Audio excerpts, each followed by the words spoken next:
స్తోత్రం. ప్రభునందు ప్రియులారా, ప్రభు అయిన యేసుక్రీస్తు నామమున ముందుగా మీకు అందరికీ నా హృదయపూర్వక వందనాలు. దేవుడు గత కాలమంతా మనల్ని అందరిని కూడా ఎంతగానో కాపాడి మరలా ఈ యొక్క నూతన వారంలో దేవుని సన్నిధిలో ఈ యొక్క రక్షణ దుర్గం అనే టీవీ కార్యక్రమాల ద్వారా వరల్డ్ పీస్ ఎవాంజలికల్ చర్చ్ ద్వారా నిర్వహించబడుతున్న ఈ టీవీ పరిచర్ల ద్వారా దేవుని యొక్క వాక్యాన్ని అందివ్వడానికి దేవుడు నాకు ఇచ్చిన సమయాన్ని బట్టి ముందుగా కూడా దేవునికి వందనాలు చెల్లిస్తున్నాను.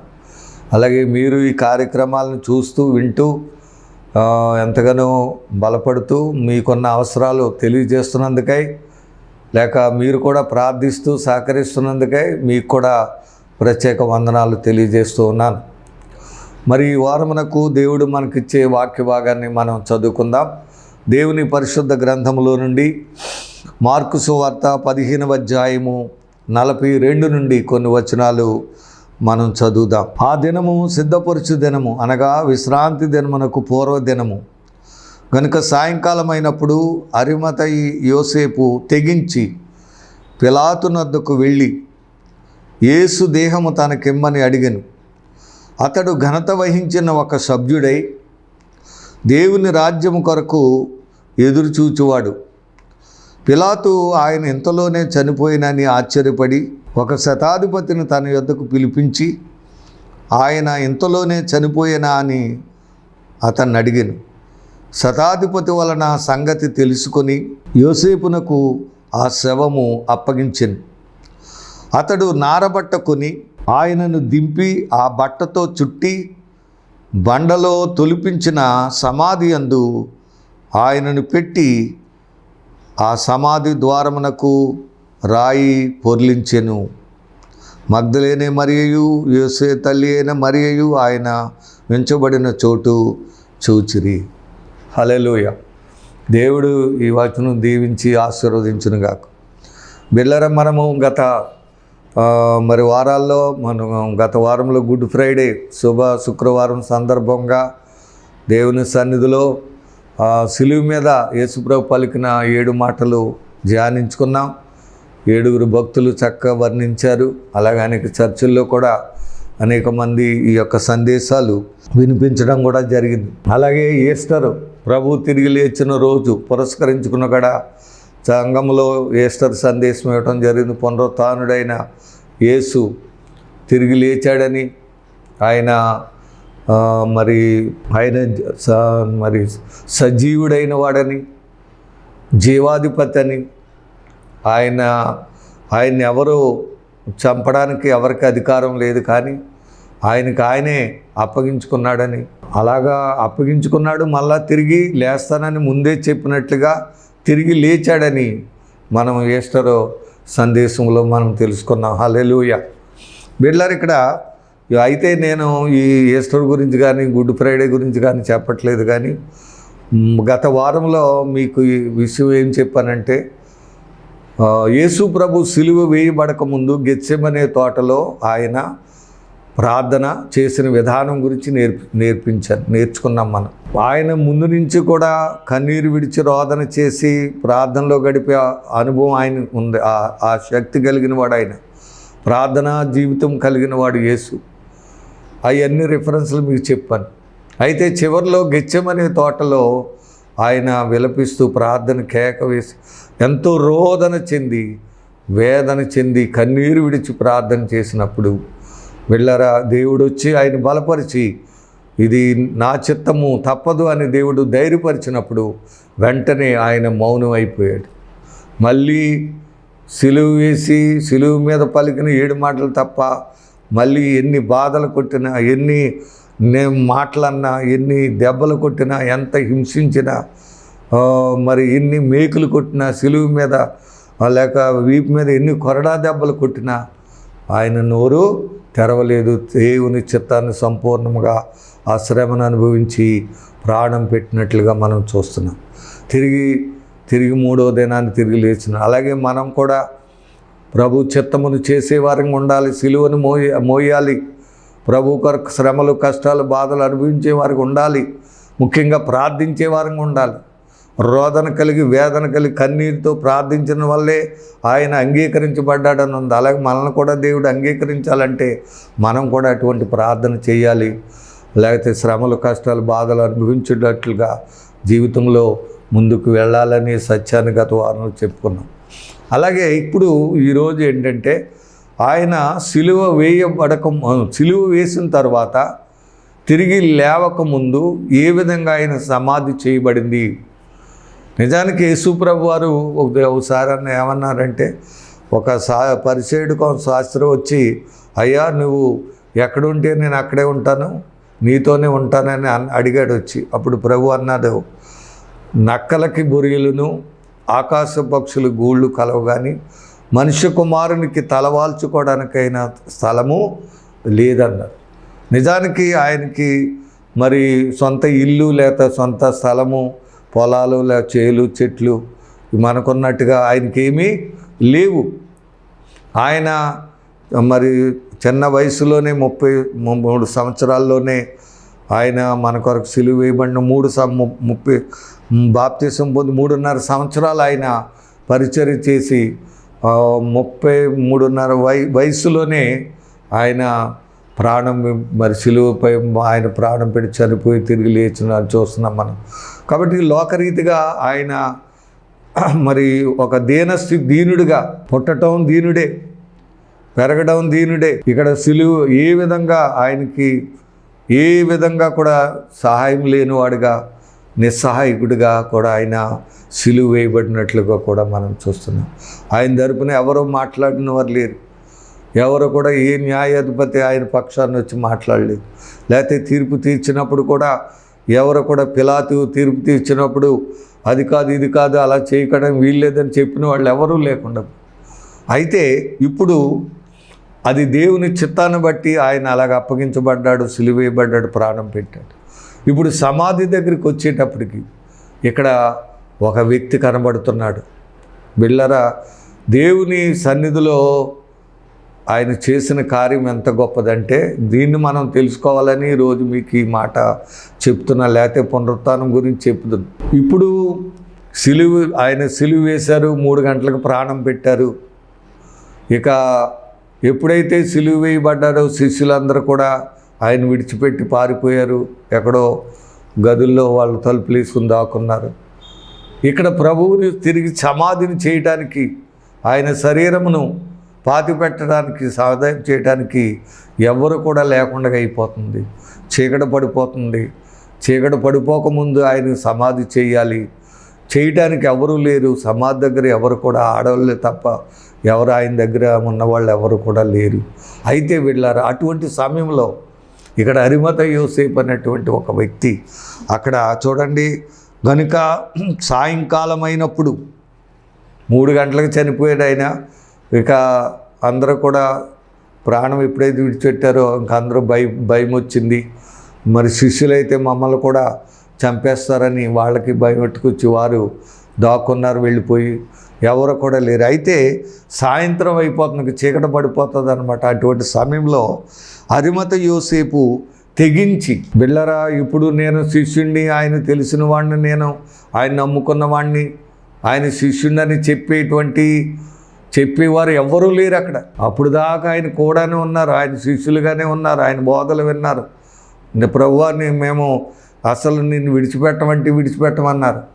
కానీ ఒక్కళ్ళు లేరు అక్కడ. పిలాతు దగ్గరికి వెళ్ళి ఆ దేహమును తీసుకుని సమాధి చేయడానికి ఒక్కరికి ధైర్యం లేదు. అయితే ఇక్కడ అరిమత యోసేపు అనేటువంటి ఒక వ్యక్తి, రక్షణ పొందిన ఆయన బిడ్డలారా తెగించాడు. అది దేవునికి స్తోత్రం కలుగునుగా. సరే, తెగించి అంటే నేను ఏమైనా బాధ లేదు, నేను ప్రభు బిడనని, ఒకవేళ లేవన్నా ఇది చేసినా నాకేం పర్వాలేదు అనుకుని మరణానికి కూడా వెనుకాడకుండా వెళ్ళి పిలాతు దగ్గరికి వెళ్ళి యేసు దేహమును ఇమ్మని అడిగి ఆ దేహాన్ని తీసుకున్నాడు. దేవునికి స్తోత్రం. ఎంత గొప్ప కార్యం చేశాడో చూసారా. మళ్ళీ ఇప్పుడు ఆయన ఎలాంటి వాడు అనేది కూడా మనం ఆలోచన చేస్తే అతడు చాలా ధనవంతుడు, నీతిమంతుడు, రక్షణ పొందినవాడు. ఇవన్నీ మనం ఈ కార్యక్రమంలో ఒక కార్యక్రమంలోనే చెప్పుకోవడానికి సమయం చాలదు. చాలా భక్తుడు. ఆయన సెన్హెద్రిన్ సభలో కూడా సభ్యుడు. అంతేకాదు ప్రభుని మెస్సయ్యగా ఆయన రాజుగా నమ్మి రక్షించబడి ఆయన రాజ్యం కొరకు ఎదురు చూసేటువంటి ఒక విశ్వాసం, దేవుని రాజ్యం కొరకు ఎదురు చూసే భక్తుల్లో ఒక భక్తుడైన వీళ్ళరా. అతను ఈ పిలాతు దగ్గరికి తెగించి వెళ్ళి యేసు దేహమును తనకిమ్మని అడిగింది. దేవుని ఏర్పాటు ఎలాగుందో, యేసు ప్రభుని జనరల్గా సిలువ వేయబడి చంపారు, ఆయన దగ్గరికి ఎవరు వెళ్ళరు, అతని గురించి ఎవరు ఆలోచించరు, అతను ఎలా చనిపోయాడో ఎలా పాతిపోయాడో ఎవరికి మాకేం సంబంధం లేదంటారు. కానీ ఇక్కడ యోసేపు ఎంత గొప్పవాడో చూడండి, ఎంత త్యాగశీలో చూడండి. నిజంగా ధన్యజీవి ఆయన, ధన్యజీవి. ఎందుకంటే యేసు ప్రభు యొక్క దేహమును పిలాతు దగ్గర నుంచి అడిగి తీసుకున్న వ్యక్తి. హల్లెలూయా. అప్పుడు అడిగితే అతడు గురించి ఇక్కడ ఒక అన్ని సువార్తల్లోనూ ఉంది ఇతని గురించి. పరిశుద్ధాత్ముడు ఈయన గురించి 4 సువార్తల్లోనూ కూడా రాయించి పెట్టాడు.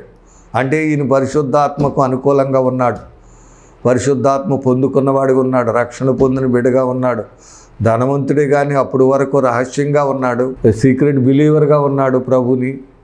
అయితే ఈరోజు బయటకు వచ్చాడు. పిల్లరా, చాలామంది రహస్య క్రైస్తవులుగా ఉంటారు. పెద్ద ధనవంతులు, అధికారులు కూడా బయటికి తెలవరు. బయటకు తెలిస్తే ఇబ్బంది అవుతుందనేమో, లేకపోతే ఎందుకో కొంతమంది బయటకు రాకుండా ఉంటారు. అయితే అలాంటి వారు కూడా బయటకు రావాలి యేసు ప్రభు గురించి. హల్లెలూయా. ఈ అరిమతి యోసేపు ఎలా వచ్చాడో వారు కూడా బయటకు వచ్చి ప్రభు గురించి సువార్త చెప్పాలి, సాక్ష్యాలు చెప్పాలి. దేవుని సన్నిధిలో చక్కగా జీవించడం అయితే దేవుడు వారిని కూడా ఆశీర్వదిస్తాడు. ఈయన ఎలాంటి వాడు అనేది ఇక్కడ అతడు ఘనత వహించిన ఒక సభ్యుడై ఆయన గురించి ఈ 4 సువార్తలు ఉంది. ఒక్కొక్క సువార్తలో ఒక్కొక్క మాట రాయబడింది. అవి కూడా చదివేసుకుని మనం యేసు ప్రభు శిలువ ఆయన ఏమీ లేనివాడు ఎంత ఘనంగా సమాధి చేయబడిందో, ఎలాంటి సమాధో, ఆయన బాడీని ఏ విధంగా వాళ్ళు సిద్ధపరిచారో, ఎలా సమాధి చేశారో, అది దైవికంగా ఎలాగా జరిగిందో అనేది చేసుకుంటే నిజంగా దీన్ని బట్టి దేవుణ్ణి మనం లేక ప్రభువుని ఎంతగానో స్తుతించవలసిన. ఆయన వట్టి దేవుడు కాదు, ఆయన ఏమీ లేనివాడు కాదు, ఆయన ఉన్నతమైన దేవుడు, గొప్ప దేవుడు. హల్లెలూయా. చూడండి, ఇందులో 2 లక్షణాలు. అతడు ఘనత వహించిన సభ్యుడే, అంటే ఘనత చెందిన వాళ్ళు, అంటే మరి గొప్ప జీవితాలు కలిగిన వారు. సభ్యుడంట అంటే ఒక సెన్హెద్రిన్ సభ ఉంటుందంట, అందులో 70 మంది మరి మంచి పేరు ప్రఖ్యాతులు పొందిన వాళ్ళు, చెందిన వాళ్ళు. ఏదైనా తీర్పు జరిగితే దానికి తీర్పు తీర్చేలాగా చేయగలిగిన వారు, యోగ్యులుగా ఉన్నవాళ్ళు, నీతి ప్రజ్ఞలు కలిగిన వాళ్ళు, చక్కటి హోదా కలిగిన వాళ్ళు. అందులో సభలో 70 మంది ఉంటారు సెన్హెద్రిన్ సభలో. అందులో ఈయన ఒక సభ్యుడు అంట. తర్వాత ఇంకొకటి ఏంటి, దేవుని రాజ్యము కొరకు ఎదురు చూచువాడు. ఆ రోజుల్లో చాలామంది మరి దేవుని రాజ్యం గురించి ఎక్కడో లోకాసువార్తలు చూస్తాం. అక్కడ సిమియోనును అలాగే ఒక స్త్రీ అక్కడ ఉంటే వాళ్ళు దేవుని రాజ్యం కొరకు ఎదురు చూస్తున్నారని అక్కడ రాయబడి ఉంటుంది. ఇలాగే ఎవరో కానీ కొద్దిమంది మాత్రమే విశ్వాసులుగా ఉండి దేవుని రాజ్యం కొరకు ఎదురు చూసేవారు ఉంటారు. అలాంటిది ఈయన రక్షణ పొందినవాడుగా ఉన్నాడు, యేసయ్యను రక్షకుడిగా అంగీకరించాడు, ఆయన రాజ్యం కొరకు ఎదురు చూసేటువంటి వ్యక్తిగా అక్కడ కనపడుతున్నట్లుగా మనం చూస్తున్నాం. దేవునికి స్తోత్రం. అలాగే ఇంకా ఆయనకున్న లక్షణాలు చదువుకుని మళ్ళీ తర్వాత ఆయన ఏం చేశాడు, ముందు లక్షణాలు చూసుకున్నప్పుడు ఆయన ధనవంతుడు కాబట్టి ఆయన ఏం చేశాడో చూద్దాం. మత్తయి సువార్త 27వ అధ్యాయము 57వ వచనం నుంచి చదివితే ఇక్కడ ఆయన గురించి కొన్ని వచనాలను.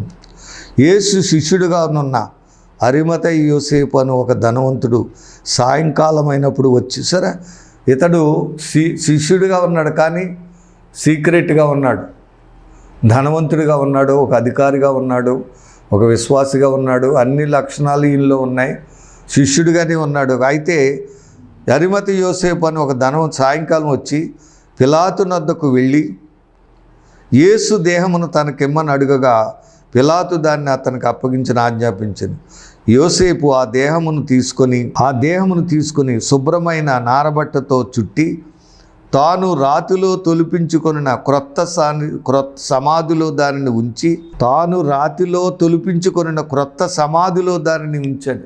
ఆయన కొరకు ముందుగానే సమాధి సిద్ధం చేసుకున్నాడంట, ఒక తొలిపించుకున్నాడంట, ఒక గార్డెన్ ఏర్పాటు చేసుకున్నాడంట. అంటే అతను ఎంత ధనవంతుడో చూడండి. ముందుగానే సమాధిని సిద్ధం చేసుకున్నాడంట. బిళ్ళర సమాధిని ముందుగానే సిద్ధం, ఎందుకంటే తిరిగి లేస్తాననేటువంటి అనుభవం, విశ్వాసం కలిగిన వాడు. అందుకే సమాధిని సిద్ధం. అలాగే రాజ్యం, దేవుని రాజ్యం కొరకు, రాజ్యంలో ఉంటానని ఒక ప్రగాఢమైన విశ్వాసం కలిగిన వాడు. తిరిగి లేస్తాను, దేవుని రాజ్యంలో ఉంటాను, సమాధిని ముందుగానే ఆయన తొలిపించుకున్నట్లు. కాబట్టి అతను ఎప్పుడైతే మనసు మార్చుకొని వెంటనే తాను తొలిపించుకున్న సమాధిని యేసు ప్రభు ఇచ్చాడండి. ఆ సమాధిలో ఆయన పెట్టారండి. దేవునికి స్తోత్రం కలుగును గాక. తర్వాత మరి లోకాసు వార్త శివరాజ్యంలో అన్నిటిలో రాయబడి ఉంది. ఆయనకున్న లక్షణాల గురించి మనం చెప్పుకుని మనం ముందుకు వెళ్ళిపోదాం. లోకా 23:44 50వ వచనం చదువుదాం. లోకా 23:50. అరిమతయి అను యూదుల పట్టణపు సభ్యుడైన యోసేపు అని ఒకడుండి, అతడు సజ్జనుడును నీతిమంతుడై ఉండి, సజ్జనుడును నీతిమంతుడునై ఉండి వారి ఆలోచనకు వారు చేసిన పనికిని సమ్మతింపక, అంటే ప్రభువు చేసేటువంటి దాన్ని ఆయన ఒప్పుకోలేదు.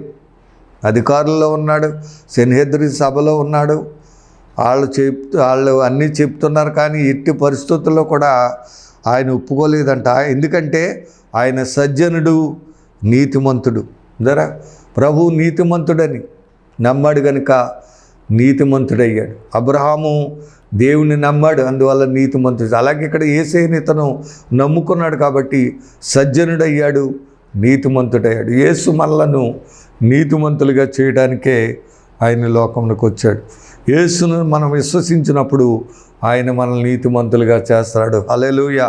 కాబట్టి ప్రభు శిష్యుడయ్యాడు, విశ్వాస అయ్యాడు, నీతిమంతుడై జీవించాడు. మరి దేవుని యందు భయభక్తులు కలిగి ఉన్నాడు. దేవుని రాజ్యం కొరకు ఎదురు చూచేవాడుగా ఉన్నట్లుగా మనం చూస్తున్నాం. చూడండి, అతడు సజ్జనుడును నీతిమంతుడై ఉండి వారి ఆలోచనకు వారు చేసిన పనికిని సమ్మతింపక దేవుని రాజ్యం కొరకు కనిపెట్టుచున్నాడు. అతడు పిలాతు వద్దకు వెళ్ళి యేసు దేహము తనకి ఇమ్మని అడుగుకొని దాన్ని క్రిందికి దించి సన్నపు నారబట్టతో చుట్టి తొలిచిన రాతి సమాధులు ఉంచిన, అది ఎవరిది ఇందాక చదువు, అతను తెలిపించుకున్న సమాధులోనే తొలిచిన ఉంచిన, అందులో ఎవరును అంతకు మునుపెప్పుడును ఉంచబడలేదు. హల్లెలూయా. ఈ విధంగా ఇప్పుడు అరిమతయి యోసేపు గురించే చెప్తున్నాను అనుకోకండి. ప్రభువుకి ఏ విధంగా దేవుని చిత్తములో ఆయన అప్పగించబడి సిలువ వేయబడిన తర్వాత ఆయన సమాధి ఏ విధంగా జరిగింది, లోకరీతిగా ఆయన ఏమీ లేనివాడుగా, ఇల్లు లేనివాడుగా, వాకళ్ళు ఏ స్థలాలు లేనివాడుగా, ముందుగా ఏమీ సిద్ధపరచుకోలేనివాడుగా ఉన్నప్పటికీ మరి ఒక ధనవంతుని ద్వారా ఒక మంచి స్థలము, సమాధి, కొత్త సమాధి ఆయనకి ఇవ్వటం జరిగింది. ఆ సమాధిలో ఎవ్వరు కూడా ముందు చేయబడలేదు. ఎప్పుడో మనం సమాధులు చేస్తుంటాం ఇక్కడ, సమాధుల దొడ్లో అవి తవ్వేటప్పటికి ముందులో ఎవరో చేసేసి ఉంటారు. కానీ ఇక్కడ యేసుప్రభు సమాధిలో అంతకుముందు ఎవ్వరూ పెట్టబడలేదు. హల్లెలూయా. క్రొత్త సమాధి. ముందు పాతి పెట్టేది మళ్ళీ తీసి మళ్ళీ పాతి పెట్టేస్తుంటారు. అలా జరగలేదు ఇక్కడ. క్రొత్త సమాధి ఆయనకి ఇవ్వబడింది. మంచి స్థలము, ఒక రాతి, దాని మీద మళ్ళా మూత వేయటానికి అన్ని ఏర్పాట్లు, గార్డెన్ అన్నీ కూడా. అంటే అందులో ఉంటాడని కాదు, కానీ ఏర్పాట్లు అలాగా. అది కూడా ప్రవచనం ఉంది.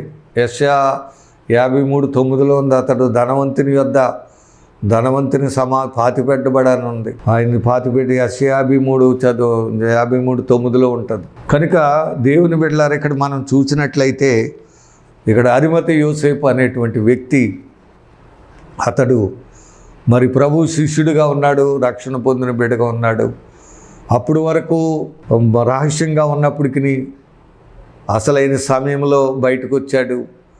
పిలాతు దగ్గర ధైర్యం వహించి తెగించి పిలాతు దగ్గరికి వెళ్ళి యేసు ప్రభు దేహం తీసుకొచ్చి తాను తొలిపించుకున్న క్రొత్త సమాధిలో మరి ఆ సిలువ మీద ఆయన దింపి తెల్లటి వస్త్రాలు చుట్టి మరి ఆయన్ని తాను తొలిపించుకున్న తన సమాధిలోనే యేసుప్రభుని పెట్టడం జరిగింది. హల్లెలూయా. చూసారా, ఒక అధికారి బయటికి రావటం గొప్ప సాక్ష్యం.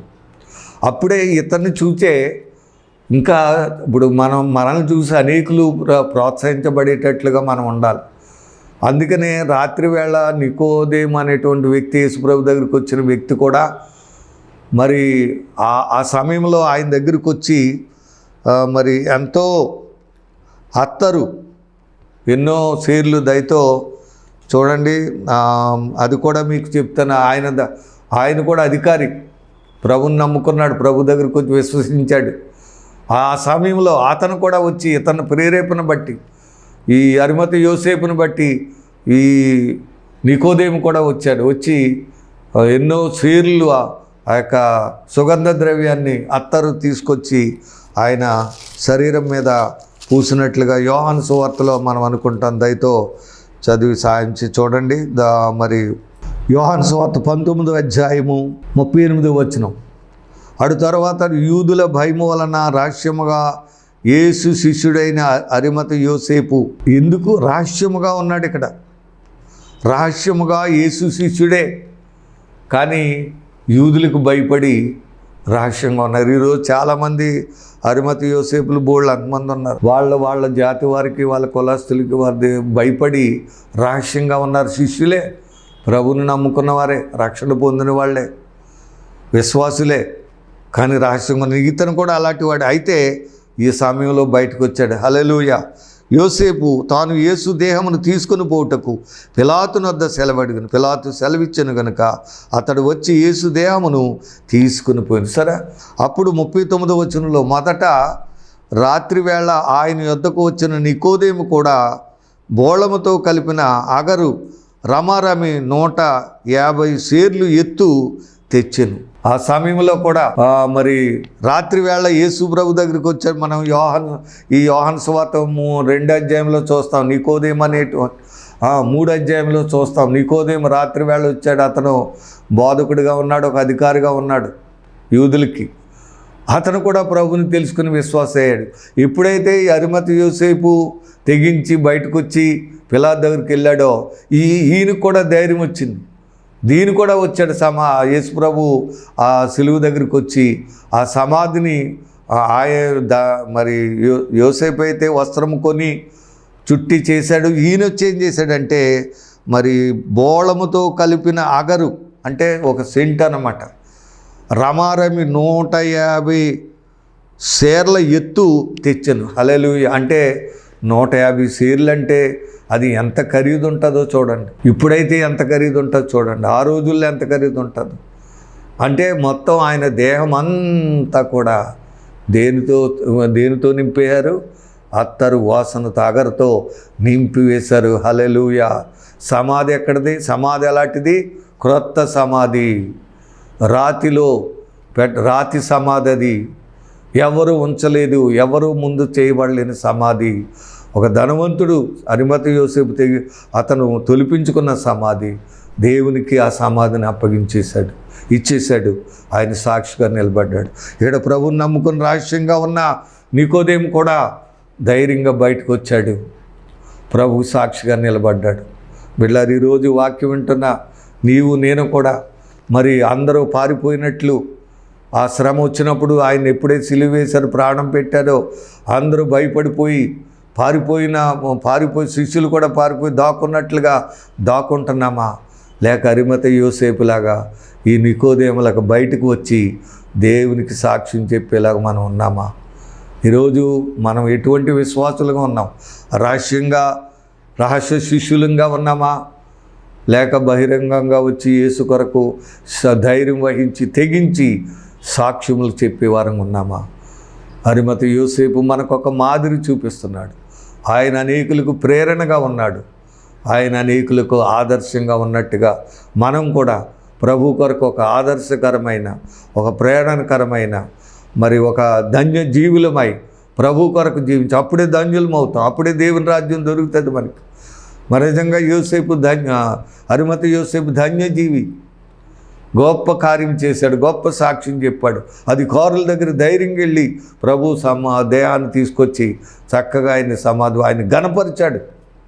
తనకున్నదంతా తను తొలిపించుకున్న తన సమాధిని ప్రభువుకి ఇచ్చేశాడు. దేవుని ఎంత గణపరిచాడో చూడండి.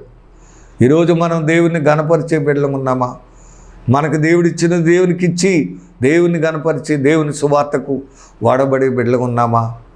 ఎలా ఉంది మన విశ్వాసం? ఏ విధంగా ఉన్నాం అనేది ఆలోచన చేసుకొని మరి యోసేపు వలె, ఈ నికోదేము వలె ప్రభు కొరకు మంచి సాక్షులుగా జీవించి దేవుని కొరకు సిద్ధపడే బిడ్డలుగా మనం ఉందాం.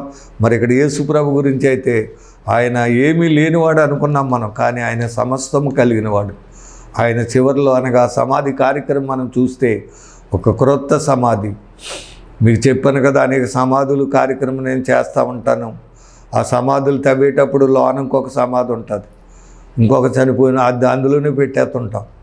ఎందుకు? మళ్ళీ తవ్వలేక. కానీ యేసుప్రభు సమాధి అలాంటిది కాదు, క్రొత్త సమాధి. కాబట్టి యేసుప్రభు మామూలు దేవుడు కాదు, ఆయన నిజమైన దేవుడు. ఆయనకు అన్ని ఏర్పాట్లు ఎలా జరిగాయి, నీకు కూడా ఆయన నమ్ముకుంటే నీకు కూడా నీ సమాధికి ఏంటి, మన సమాధి అన్ని ఏర్పాట్లు అలా జరుగుతాయి. నీకు మంచి ప్లేసు, మంచి వాతావరణం అన్ని దేవుడు కలగజేసి దేవుని రాజ్యంలో చేరుకునే బిడ్డగా ప్రభు వచ్చినప్పుడు తిరిగి లేచి పునరుత్థానమై పరలోకమునకు వెళ్ళే బిడ్డలుగా మనం అందరం కూడా దేవుడు చేయగలడు. అటువంటి ప్రభునందు అటువంటి విశ్వాసం కలిగి భక్తి కలిగి ఆయన్ని మహింపరిచే బిడ్డలుగా మనం ఉండి ప్రభు కొరకు ఆయత్తపడదాం. అట్టి కృప దేవుడు మీకు అందరికీ అరిమత యోసేపులాగా నికోదేములాగా అందరికీ దేవుడు దయచేసి పరిశుద్ధాత్మలో మిమ్మల్ని బలపరిచి ధైర్యపరిచి ఆయన మహిమ కొరకు వాడుకొనుగాక. ఆమేన్, ఆమేన్. చిన్న ప్రార్థన. పరమ తండ్రి, ఈరోజు ఇదిగోనైనా మీరు మాకు ఇచ్చిన వర్తమానం బట్టి వందనాలు. అరిమత యోసేపుని గురించి ఎంతో అద్భుతమైన సత్యం మాకు తెలియజేసే నీకు వందనాలు. అవును ప్రభువా, అతడు త్యాగశీలిని, ఆయన తెగించాడు నాయన. రహస్యంగా ఉన్నవాడు అప్పటికో రహస్యశుడిగా ఉన్నాడు, కానీ ఆ సమాధి కార్యక్రమం వచ్చినప్పుడు ప్రభుని ఆ విధంగా వదిలిపెట్టడానికి వీల్లేదు. నా ప్రభువుకి ఘనపరచాలని తన సమాధిని ధనము ఖర్చు పెట్టి సమాధిని తొలిపించుకున్న తన సొంత సమాధిని ఇచ్చి క్రొత్త వస్త్రములు కట్టి నాయన అదిగో నికోదేము కూడా వచ్చి అత్తరుతో పూసి గొప్ప సమాధిని ప్రభుని ఘనపరిచారు. తండ్రికి స్తోత్రాలు. ప్రభు ఆ రకంగా వారు దేవుని రాజ్యమునకు సిద్ధపరచబడ్డారు, ఏర్పాటు చేయబడ్డారు. తండ్రికి వందనాలు చెల్లిస్తున్నాం. అలాగే మేము కూడా వాక్యం ఉంటున్నాం. మేము కూడా ప్రభు నీ సన్నిధిలో మరి అరిమత యోసేపు ఎలాగైతే త్యాగశీలుగా లేకపోతే ధైర్యవంతుడిగా తెగించి సాక్ష్యం చెప్పి ప్రజలకు పిలాతు దగ్గరికి వెళ్ళి దేవుని గురించి చెప్పి మంచి నిజమైన శిష్యుడిగా ఉన్నాడు, అలాగే మేము కూడా ఈ లోకంలో నీ కొరకు బలమైన సాక్షులుగా అనేకులకి అనేకులు ఎదుట నిన్ను ఘనపరిచే వారంగా, మాకున్న సమస్తము నీకు ఇచ్చి నిన్ను మహింపరిచే వారంగా, నీ కొరకు జీవించే బిడలంగా మమ్మల్ని కూడా చేసి నీ మహిమ కొరకు వాడుకుంటారని, సమస్త ఘనత మహిమ ప్రభావములన్నీ నీవే పొందుకోవడానికి అరుగుడు తండ్రి. ప్రార్థనకు ప్రతిఫలం దయచేయమని యేసు నామమున అడిగి వేడుకొనుచున్నాము తండ్రి. ఆమెన్. God bless you. దేవుడు మిమ్మల్ని దీవించును గాక. ఆమెన్.